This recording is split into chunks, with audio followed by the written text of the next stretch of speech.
Jesus said it best to the religious hypocrites that would ultimately have him crucified. "Woe to you, teachers of the law and Pharisees, you hypocrites! You shut the door of the kingdom of heaven in people's faces. You yourselves do not enter, nor will you let those enter who are trying to." Matthew 23, verses 13 and 14. Jesus' entire message to the church leaders is in Appendix E, Section 10. We also see Jesus' actions speak of his rage against the hypocrisy and legalism of his day, and he was hardly acting wimpy or weak.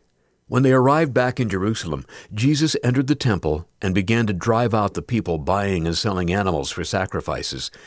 He knocked over the tables of the money changers and the chairs of those selling doves, and he stopped everyone from using the temple as a marketplace.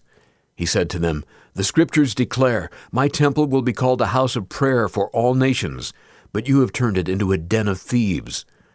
When the leading priests and teachers of religious law heard what Jesus had done, they began planning how to kill him, but they were afraid of him because the people were so amazed at his teaching. Mark 11:15-18, NLT. These religious leaders of the day, the Sadducees and the Pharisees, were the ones who handed Jesus over to the Roman governor Pontius Pilate. When these men demanded that Jesus be executed on the cross, Pilate issued the order, but he stated, "I find no fault with this man. I am innocent of this man's blood." Mark 11:17. Pilate was, however, far from innocent in the horrible beating, whipping, and bloody abuse Jesus suffered just prior to his crucifixion. Mel Gibson's movie The Passion is a vivid depiction, much of what that abuse must have been like.